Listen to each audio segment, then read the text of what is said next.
સુરત થી કે જે સુરત જિલ્લાના પલસાણામાં 4.17 ઇંચ વરસાદ, કડોદરા 4 રસ્તા પાસે ખાડીપુર, વરેલી ગામ પાસે ખાડી ઉભરાઈ, કડોદરાથી સુરત જતા માર્ગ પર પાણી ફરી વળ્યા, રસ્તો બંધ થતા વાહન ચાલકોને પણ હાલાકી ભોગવવાનો વારો આવ્યો છે। તો ફરી એક વખત ખાડીપુર માટે હવે લોકોને તૈયાર રહેવું પડશે। સુરતના લોકોને હજુ તો માંડ ખાડીપુરના પાણી ઉતર્યા હતા, ઓસર્યા હતા, ત્યાં ફરી એક વખત ખાડીપુરની જે સ્થિતિ છે તે ફરી એક વખત ઉદ્ભવી છે।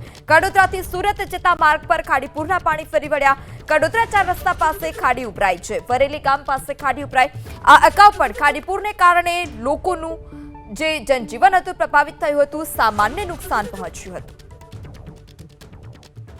સુરત શહેર અને ગ્રામ્યમાં વહેલી સવારથી ધોધમાર વરસાદ વરસી રહ્યો છે। પલસાણા તાલુકામાં પણ છે તે સવારથી 6 વાગ્યાથી અત્યાર સુધીમાં 4 ઇંચ જેટલો વરસાદ ખાબક્યો છે અને જેને લઈને ઠેક ઠેકાણે જળભરાવની પરિસ્થિતિનું નિર્માણ થયું છે।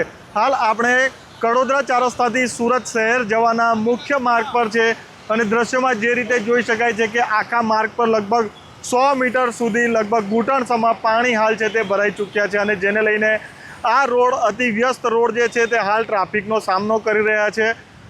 વાહન ચાલકોને પણ ભારે હાલાકી છે તે પડી રહી છે। ખાસ કરીને આ જગ્યા પર જે ખાડી આવેલી છે તે ખાડી પણ ઉભરાઈ રહી છે અને વરસાદના પાણી પણ છે તે પુષ્કળ પ્રમાણમાં રોડ પર આવી ચૂક્યા છે અને જેને લઈને આ પરિસ્થિતિનું નિર્માણ થાય છે।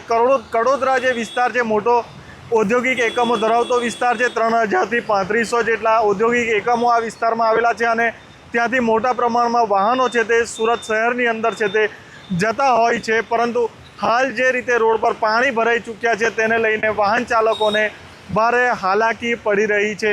લગભગ ઘૂંટણસમાં પાણી છે તે આખા રોડ પર ભરાઈ ચૂક્યા છે। પોલીસના જવાનો પણ અહીં પહોંચ્યા છે અને ટ્રાફિક નિયમનનું કામ કરી રહ્યા છે, ટ્રાફિક હળવો થાય તેવો પ્રયાસ કરી રહ્યા છે, પરંતુ જે જગ્યા પર રોડ પર થોડા પાણી ઓછા છે ત્યાંથી વાહનો એક લાઇનમાં પસાર થઈ રહ્યા છે। ખાસ કરીને જે રીતે જોઈ શકાય છે કે ખૂબ જ ગંભીર પરિસ્થિતિ છે તે આ વિસ્તારની થઈ છે।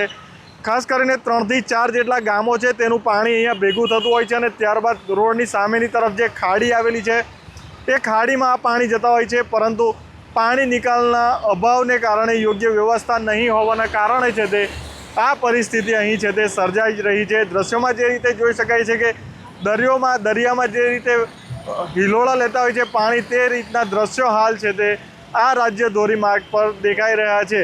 જે રીતે પાણીનો નિકાલ થવો જોઈએ તે નિકાલ નથી થઈ રહ્યો અને જેને લઈને આ ખાડીપુરની પરિસ્થિતિનું નિર્માણ હાલ કડોદરા 4 રસ્તાની નજીક થયું છે। હાલ આ માર્ગ છે તે કહી શકાય કે ખૂબ જ ટ્રાફિક જામ અને વ્યસ્ત હોવાના કારણે હાલ એક જ લાઇન ચાલુ છે અને પોલીસના જવાનો છે તે ટ્રાફિક નિયમન કરવાનો પ્રયાસ કરી રહ્યા છે।